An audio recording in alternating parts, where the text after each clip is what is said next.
Urinary tract infection అంటారు. అంటే చాలా మంది మీరు వినే ఉంటారు, లేడీస్ లో యూరిన్ ఇన్ఫెక్షన్ వచ్చిందని చెప్పుకుంటూ ఉంటారు. అంటే యూరినరీ ట్రాక్ట్ ఇన్ఫెక్షన్ అంటే, ట్రాక్ట్ అంటే ఏంటంటే పైన కిడ్నీ స్టార్ట్ అయ్యేది అప్పర్ ట్రాక్ట్ అంటాం. కిడ్నీ తర్వాత కింద కిడ్నీ నుంచి వచ్చే యూరిన్ పైప్ యూరెటర్. ఆ తర్వాత యూరెటర్ వచ్చి బ్లాడర్ లో, యూరినరీ బ్లాడర్ లోకి ఓపెన్ అవుతుంది.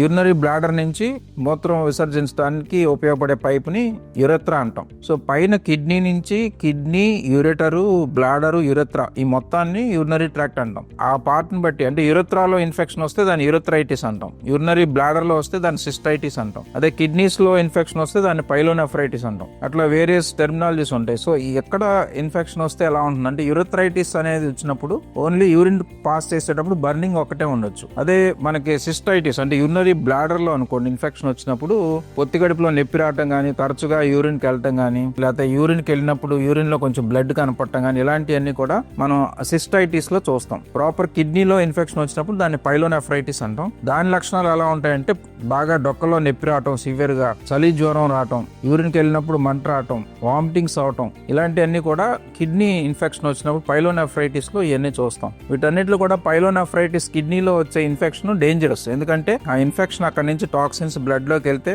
సెప్టిక్ అయ్యి బీపీ డ్రాప్ అయిపోవటం, కిడ్నీ ఫెయిల్యూర్ కు దారి తీయటం లాంటివి కూడా చూస్తూ ఉంటాం. జస్ట్ 1 day 2 days ఫీవరే కదా, అదే తగ్గిపోతుందని కొన్నిసార్లు కొంతమంది నెగ్లెక్ట్ చేస్తూ ఉంటారు.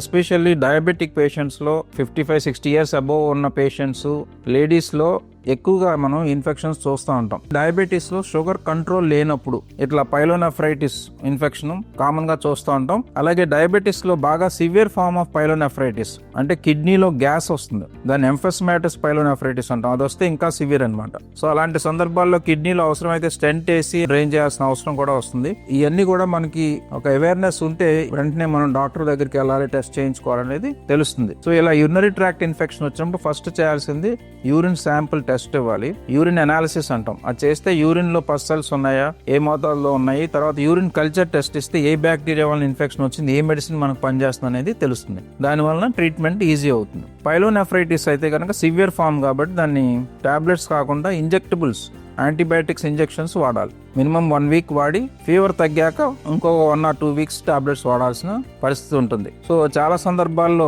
ఈ కారణం ఏంటి, ఆ స్టోన్ వలన వచ్చిందా యూరినరీ ట్రాక్ట్ ఇన్ఫెక్షన్, ట్రాక్ లో అబ్నార్మాలిటీ వలన వచ్చిందా యూరినరీ ట్రాక్ట్ ఇన్ఫెక్షన్, ఒకసారి వచ్చిందా, రికరెంట్ గా వచ్చిందా, దాన్ని బట్టి దానికి ఫర్దర్ ట్రీట్మెంట్ అనేది జరుగుతుంది. సో యూరినరీ ట్రాక్ట్ ఇన్ఫెక్షన్ వచ్చినా కూడా సింపుల్ అని నెగ్లెక్ట్ చేస్తే అది బ్లాడర్ నుంచి పైకి వెళ్ళి పైలోనెఫ్రైటిస్ వస్తే అది ఇంకా సివియర్ అయ్యే ప్రమాదం ఉంటుంది. కాబట్టి ఆ ఇన్ఫెక్షన్ వచ్చిన వాళ్ళు కన్సర్న్ డాక్టర్, ఫిజిషియన్ కానీ నెఫ్రాలజిస్ట్ ని కన్సల్ట్ చేసి ట్రీట్మెంట్ తీసుకోవాలి.